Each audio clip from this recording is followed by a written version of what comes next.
Nakakita ka na ba ng gayong uri ng zombie?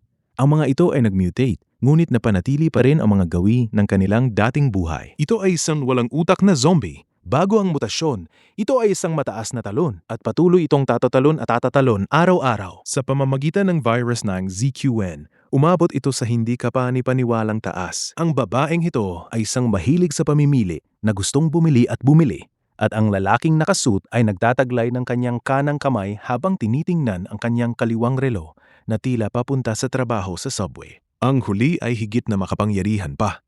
Tinatayan dating isang tapat na tagahanga ng Spider-Man. Kung ikaw ay aksidenteng mahawaan ng ganitong virus ng ZQN, sa tingin mo, anong uri ng zombie ka magiging? Ang kwento ay nagsisimula ilang araw na ang nakalipas. Si Hideo Suzuki, ang pangunahing tauhan, ay isang nabigong manga artist na nagtatrabaho sa larangan ng comics sa loob ng ilang dekada, ngunit wala siyang mapakita para sa kanyang pagsisikap. Kailangan niyang magtrabaho bilang katulong sa isang maliit na studio ng manga at madalas siyang itinatanggal ng kanyang mga kasamaan sa kumpanya. Pag-uwi niya sa bahay, kailangan niyang tiisin ang mga reklamo ng kanyang nobya na si Teko dahil hindi kayang bayaran ni Hideo Suzuki ng kahit ang pangunahing upa at gabi-gabi siyang kumakain at umiinom sa bahay ng nobya niya. Ngunit kahit ganoon, hindi pa rin sumuko si Hideo Suzuki sa kanyang pangarap na gumawa ng manga upang matupad ang papel ng manga na isinasagawa niya. Inisip niya ang sarili niya bilang bayani at nagimpok pa siya ng pera upang bumili ng isang espesyal na shotgun. Sa kasamaang palad, si Hideo Suzuki ay muling tinanggihan ng kumpanya ng manga. Pagkatapos, nagalit pa ang kanyang nobya na si Teko at inaboy pa si Hideo Suzuki sa bahay. Walang mapupuntahan si Hideo Suzuki, kaya pansamantala siyang nanatili sa studio. Ngunit walang nakakaalam na ang isang misteryosong virus ay kumakalat na sa Tokyo. Si Hideo Suzuki na nagpapahinga sa studio ay biglang nakatanggap ng tawag ng paghingi ng tawad mula sa kanyang nobya at siya ay lubos na nagalak. Kinabukasan, nagmadali si Hideo Suzuki patungo sa bahay ng kanyang nobya na may dalang almusal. Ngunit nang dumating si Hideo Suzuki sa pintuan, natagpuan niyang nakasara ito at hindi ito binubuksan ng kanyang nobya kahit ilang beses siyang tumawag. Tumingin si Hideo Suzuki sa loob sa pamamagitan ng sulot ng pintuan at nakakita siya ng kakaibang eksena. Nakita niya ang kanyang nobya na dahan-dahang bumangon mula sa kama at pagkatapos ay bumagsak sa sahig. Nalito si Hideo Suzuki, ngunit sa susunod na sandali, nagsimulang mangurot ang kanyang nobya at gumapang siya patungo sa pintuan sa isang lubhang baluktot na posisyon. Bago pa man makakilos at hay siya Hideo Suzuki, biglang pinalo siya ng kanyang nobya papunta sa sahig. Malinaw na may problema ang nobya. Sinubukan ni Hideo Suzuki ng husto na itulak siya pabalik sa loob ng bahay, ngunit kinagat ng babae ang pintuan at natanggal pa ang kanyang ngipin. Nagulat si Hideo Suzuki at itinulak siya pabalik sa loob ng bahay. Patuloy na inatake ng nobya si Hideo Suzuki, tinapon siya sa sahig at kinagat sa kamay. Sa kabutihang palad, wala nang ngipin ng babae kung hindi ay magiging walang katulong ang mga kahihinatnan. Nagsikap si Hideo Suzuki na makalaya, ngunit naganap ang isang aksidente. May matalas na bagay sa sahig at napalayo niya ang kanyang nobya. Nagulat si Hideo Suzuki at tumakas mula sa eksena kasama ang kanyang mga gamit. Habang dumadaan sa isang flyover, nakakita si Hideo Suzuki ng isang nagpapanik na babae. Pagkatapos, nakakita siya ng maraming mandirigmang eroplano na lumilipad sa kalangitan at ang lahat ng kakaibang fenomenong ito ay nagparamdam kay Hideo Suzuki na may malaking bagay na nangyayari. Talaga ngang sa pagdating ni Hideo Suzuki sa kalye, natuklasan niyang may mga ZQN na sa kawan ng mga tao at itinapon ng mga ZQN ang ilang mga tao bago pa man sila makakilos. Nakakita si Hideo Suzuki ng isang pulis na lumapit sa kanya at sinubukang humingi ng tulong. Ngunit natuklasang ang pulis ay nagmutate na rin. Natakot si Hideo Suzuki at takbo ng takbo upang tumakas sa isang ligtas na lugar. Ang lungsod ay nasa kalagayan ng kaguluhan habang ang mga ZQN ay halo-halong kasama ng mga tao at ang virus ng ZQN ay mabilis na kumakalat. Lahat ay walang humpay na tumatakbo para sa kanilang mga buhay at ang mga aksidente ng sasakyan ay makikita sa lahat ng panig. Sa gitna ng kaguluhan, nakahanap si Hideo Suzuki ng isang taxi, ngunit ang driver ay tulog pa. Malapit na siyang sumakay ng may isang babae ang gustong sumama sa kanya. Sa sandaling iyon, isang kakaibang lalaki ang nakaakit ng kanilang pansin. Nang bumalik sila sa kamalayan, sumakay sila sa taxi kasama ang isang lalaking nakasuit at umalis sa lugar bago pa makarating ang kakaibang lalaki. Sa loob ng taxi, nakita nila sa balita na ang buong Tokyo ay nahulog na. Sa sandaling iyon, napansin ni Hideo Suzuki na may kakaiba sa lalaking nakasuit sa tabi niya. Lumabas na siya ay kinagat bago pa man sumakay sa taxi. Nagsimulang mag-mutate ang lalaking nakasuit, ngunit hindi ito napansin ng driver. At habang kumukuha ng isang bagay, kinagat ng nag-mutate na lalaking nakasuit ang driver at pinarusahan ng ZQN. Pagkatapos ay sumalugad ang ZQN sa bahagi ni Hideo Suzuki. Sa kritikal na sandali, binuksan ng driver sa harapan ng likod na pinto. Sinipa ni Hideo Suzuki ang ZQN pababa at nagdagdag pa ng isang sipa. Kahit nagtagumpay na maalis ang ZQN, hindi pa rin tapos ang krisis. Dahil ang driver ay nagmutate na. Agad na tumalon ang driver sa 160 milya bawat oras sa isang diin ng preno ng gas at nagsimulang magwala ng sasakyan sa highway. Hinila lamang ni Hideo Suzuki si Hiromi Hayakari papunta sa likod na upuan nang ang driver ay ganap na nagmutate at nagsimulang atakihin ang dalawa. Sa puntong ito, pabilis ng pabilis ang bilis ng sasakyan. Nagmadaling nagbigkis ng sinturong pangkaligtasan ang dalawang tao at sa susunod na sandali, bumangga ang sasakyan sa likuran at gumupot. Sa kabutihang palad, hindi sila masyadong nasugatan dahil nakasinturon sila at umakyat sila palabas ng sasakyan at natagpuan nilang ang buong highway ay naparalisado. Kinuha ni Hiromi Hayakari ang kanyang telepono at nakakita ng isang artikulo sa balita na nagsasabing bagaman ang virus na ito ay nakakatakot, mayroon itong kahinaan. Hindi ito mabubuhay sa mga napakamalamig na lugar. Kaya parehong tumingin sila sa bundok Fuji sa malayo na walang alinlangang pinakaangkop na lugar. Agad silang umalis, naglakad sila hanggang sa madilim at natulog magdamag sa isang piling templo. Kinabukasan, aksidenteng nakakita si Hideo Suzuki nang dapat ay hindi sana niya nakita.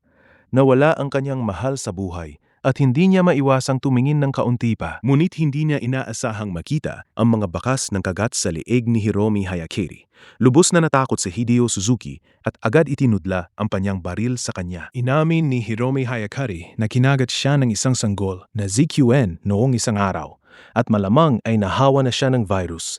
Ngunit kung bakit hindi pa siya nag-mutate hanggang ngayon ay hindi rin niya alam. Harapan ng magandang babaeng ito, medyo naging malambot si Hideo Suzuki at nagplano na gumawa ng desisyon pagkatapos ng mutasyon. Iritunutsyering ni Hideo Suzuki ang sarili bilang bayani ng manga at nagplano niyang protektahan si Hiromi Hayakari at magpatuloy sa bundok Fuji. Ngunit hindi nagtagal, nagtagdan niya na Genosindium.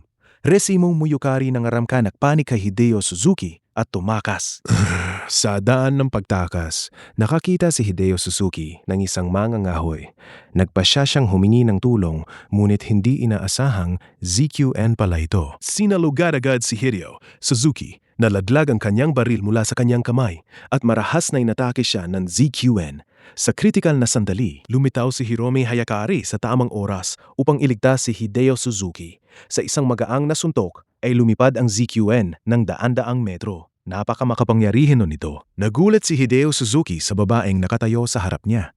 ZQN ba ito o tao? Bagaman napaka-brutal ni Hiromi Hayakari sa mga ZQN, sa kanya ay napaka-maamo na tila napapanatili pa rin ang kaunting pagkatao. Nais umalis ni Hideo Suzuki. Ngunit nang makita ang walang kasalanang hitsura ni Hiromi Hayakari, nagpasya siyang dalhin ito kasama niya.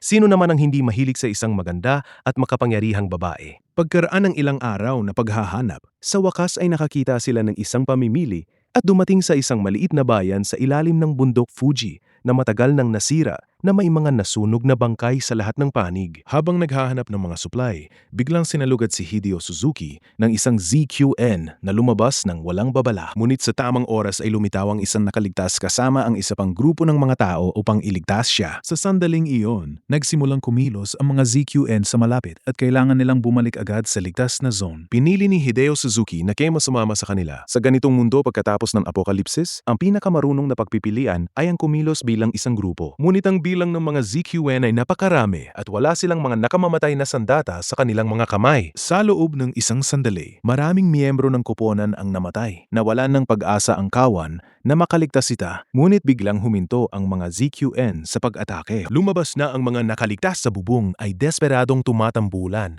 Gumagawa ng tunog upang makaakit ng mga ZQN. Sa kanilang tulong, ang natitirang ilang tao ay dumaan sa isang pintuan at ligtas na umakyat sa itaas ng gusali. Doon ay ang ligtas na zone na itinayo nila at ilang mga nakaligtas na ang nakapagtipon. Ang lalaking nangunguna ay ang kanilang pinuno na si Iura na may mata sa shotgun ni Hideo Suzuki. Pagkatapos ng pakikisama, nasa bubong ng gusali si Hideo Suzuki at nakakita ng ilang mga ZQN na kumikilos ng kakaiba. Sinabi sa kanya ni Abe na ito ay ilang espesyal na mga nahawahan dahil ang obsesyon bago ang mutasyon ay napakalakas na pinapanatili pa rin nila ang obsesyon na ito pagkatapos maging ZQN. Ngunit malapit na magbayad ng mabigat ang mga ito dahil sa ganitong obsesyon. Ang ZQN na mahilig tumalon ng mataas ay magbabayad ng isang mabigat na presyo. Kahit ang bubong ay isang magandang kanlungan, ang kakulangan ng mga supply ay nagpaplanong pumunta sila sa isang kalapit na mall upang makahanap ng mga supply. Nais ni Ira ang shotgun na hawak ni Hideo Suzuki. Agad na tumanggi si Hideo Suzuki. Sa mundo pagkatapos ng apokalipsis na puno ng Zikayen, ang mga sandata ay walang alinlangang pinakamahusay na proteksyon. Ngunit ang ganitong ugali nagpagalit kay Ira.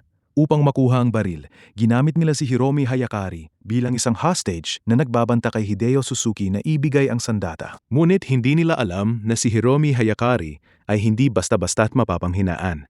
Kahit napakasama ng mga taong ito, pinigilan pa rin ni Hideo Suzuki si Hiromi Hayakari. Ngunit sa susunod na sandali, nalaglag ang takip ng mata ni Hiromi Hayakari na nagsiwalat ng mga nagmutate na mata niya. Agad na nagpanik ang lahat. Tinamaan ni Ira si Hiromi Hayakari ng isang palaso at sinamantala ng iba na kunin ang baril ni Hideo Suzuki at pinalo siya. Ngunit nang malapit ng kunin na ni Ira ang shotgun, tumanggi si Sango. Mula noon, naging bagong pinuno si Sango ng may hawak na shotgun. Masyadong galit si Ira para magsalita ng anuman. Sa kabutihang palad, hindi masyadong nasugatan si Hiromi Hayakari. Ayon sa plano, patuloy silang magpapatungo sa mall. Ang natitirang tao ay naakit ang mga ZQN sa bubong habang ang iba ay umalis. Malapit na silang makarating sa mall. Madilim sa loob nito at nagsamantala si Ira na lumayo sa grupo. Bigla na lamang nagliwanag at nahanap nila ang bodega ng mall na puno ng mga supply. At nagdiwang ang lahat. Habang naglo-load ng mga supply, biglang tumunog ang horn ng mall. Malinaw na ito ang plano ni Ira upang akitin ang mga ZQN at agad na nalito ang kawan. Bigla na lamang lumitaw ang isang ZQN at isa sa kanila ay kinagat sa lugar. Ang malakas na tunog ay umaakit ng mga kawan ng ZQN na nagtitipon doon. Nagmadali ang natitirang tao na tumakas, ngunit walang daan pabalik. Tumakbo ang kawan papunta sa isa pang punto at natuklasang puno rin ito ng mga ZQN. Ilang beses na naputok ni Sango ang baril, ngunit wala ni isa ang tumama. Sa daan ng pagtakas, marami sa mga kasama nila ang namatay.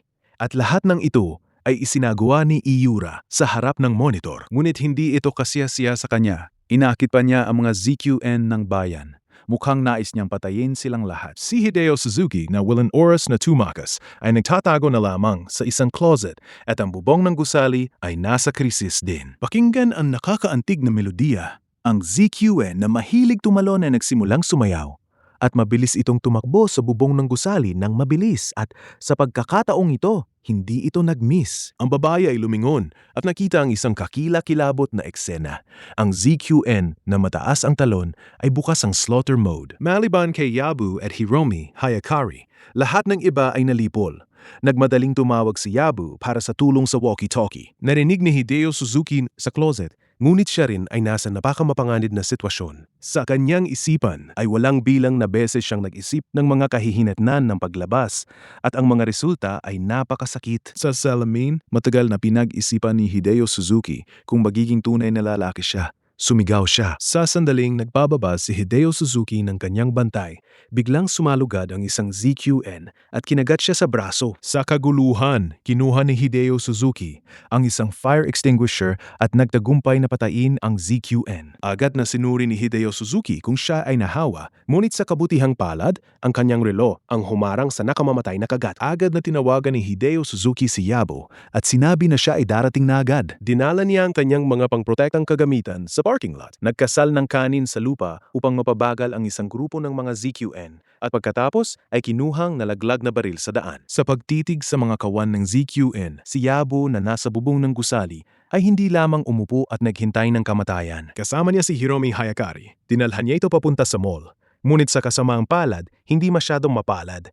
Nagtagpo sila kay Ira na lumabas mula sa isang kwarto. Inilabas ni Ira ang mga susi ng sasakyan at sinabi na maaari niyang dalhin ang dalawa palayo. Ngunit habang lumalakad siya, napansin ni Yabo na may kakaiba kay Ira. Sa mas malapit na pagtingin, ang kanyang kamay ay dumudulong ng dugo kaya kinagat na siya. Sa pagkakita na nagmutate na si Ayura, maagang pinasa ni Yabu si Hiromi Hayakari at tumakas, ngunit sinundan sila ni Iyura. Si Yabu na nagdadala kay Hiromi Hayakari sa kanyang tangilay ay nauubos na ang lakas at malapit nang mahabol nang sa tamang oras ay lumitaw si Hideo Suzuki sa harapan niya. Bumagsak si Yura sa lupa. Malapit na silang umalis nang matagpuan ang nakaligtas na si Sango. Lumabas sila ng mall at nakita si Ape na tumakbo patungo sa kanila habang sa likuran niya ay mga kawa ng ZQN. Sinubukan nilang tumakas sa kabilang panig, ngunit natuklasan ng may mga ZQN din doon. Pinalibutan sila ng mga ZQN at nasa desperadong sitwasyon na, kaya kailangan nilang lumaban hanggang sa kamatayan. Sinuri ni Hideo Suzuki ang kanyang kagamitan, wala pang 100 bala ang natitira, at si Hiromi Hayakari ay muling nagpababa sa kritikal na sandali. Ngayon ay si Hideo Suzuki na lamang ang makakaasa nila sa pagbibigay tapang ni Hiromi Hayakari. Si Hideo Suzuki ay param na haluan ng dugo ng manok. Tumayo siya sa gitna at kaliwat kanang binaril ang isang ZQN at 2 ZQN ang ibinabagsak habang walang humpay na nag-eject at nag-reload. Nakita ito ng ibang tao at sumali rin sa labanan. Para sa kanila ay kamatayan na rin ang hantungan, kaya labanan nila hanggang sa kamatayan. Dahil wala silang mga sandata, kailangan nilang makipaglaban ng malapit. Nakakita sila ng isang mataba at malaking lalaki na lumapit sa kanila. Binaril ni Hideo Suzuki ito sa ulo, ngunit hindi ito pumigil sa pagabante ng mataba. Malapit nang mag-reload si Hideo Suzuki nang pinindot siya ng mataba. Hindi na makakilos si Hideo Suzuki. Sinalugat siya ng isa pang ZQN. Mabuti na lang may Rolex sa kanyang braso, nakuha niya ang baril sa tabi niya at inihagis pabalik ang ZQN. Nakalaya at pinatay ang ZQN sa isang putok. Sa marahas na pakikipaglaban, sa kasamaang palad, ay namatay sina Abe at Sango. Ngunit sa puntong ito, iilan na lamang ang mga ZQN na natitira. Inalis ni Hideo Suzuki ang relo sa kanyang braso at naghanda para sa huling paninindigan. Sa sandaling iyon, wala na siyang isinasayang bala kahit isa. Sa pagkahulog ng huling ZQN, sa wakas ay huminga si Hideo Suzuki ng maluwag. Ngunit habang malapit na silang umalis, bigla na lamang nahulog ang isang ZQN mula sa langit, ang may kasalanan sa paglabag ng ligtas na zone. Lubos na natakot si Hideo Suzuki dahil alam niya na hindi ito ordinaryong ZQN. Sa nanginginig na mga kamay, inilabas niyang na isang 2 bala na natitira niya. Nagsimulang atakihin ang ZQN at nagpaputok si Hideo Suzuki ng isang bala, ngunit sa kasamaang palad, hindi ito tumama at muli itong tumayo. Patuloy na nagtutok si Hideo Suzuki para sa huling bala. Napakatalino ng ZQN na ito. Patuloy itong umiling-iling kaya muli na naming hindi tumama ang bala. Ganap na nagpanik si Hideo Suzuki. Ubus na ang bala niya. Malapit nang atakihin muli ng ZQN nang makahanap si Hideo Suzuki ng isa pang bala sa lupa sa hindi kalayuan. Sabay kumilos ang isang tao at isang bangkay. Sa kritikal na sandali, nanguna si Hideo Suzuki at pinindot ang trigger. Inakala nilang tapos na ang lahat, ngunit muli itong tumayo. Ngunit sa pagkakataong ito, ang kanyang target ay ang 2 babae. Sa kritikal na sandali, nagbigay si Hideo Suzuki ng nakamamatay na suntok ng buong lakas niya. Ito na dapat ang katapusan nito. Nagpakita ang 2 babae ng kanilang pagpipita. Ito ang kwento ng isang talunan na laban sa lahat ng pagkakataon ay naging isang bayani. Sa desperado sitwasyon, pinatunayan ni Hideo Suzuki ang kanyang sarili sa pamamagitan ng kanyang mga kilos. Siya ang pangunahing tauhan ng mangga. Sa katapusan ng pelikula, nagtutulak ang 3 sa isang sasakyan patungo sa bundok Fuji at simula noon ay namuhay sila ng walang kahihiyan.